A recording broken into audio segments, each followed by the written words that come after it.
a warfare between two standards, the standard of Christ and the standard of Satan. It is a warfare older than the world, for it began with the revolt of the angels.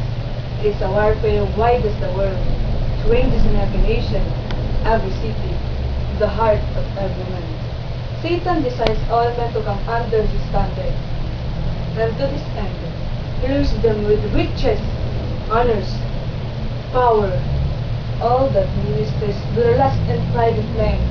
Christ, on the contrary, invites all to fight under his standard. He offers the worldly allurement, only himself, only Jesus, only the Son of Man, born an outcast, raised in poverty, betrayed by his friend, rejected as a teacher, crucified as a criminal. And therefore, all his followers shall not be confounded forever. They are certain of ultimate victory.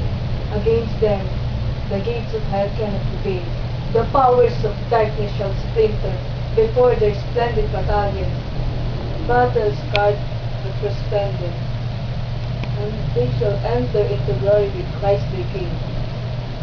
Two armies, two standards, two generals.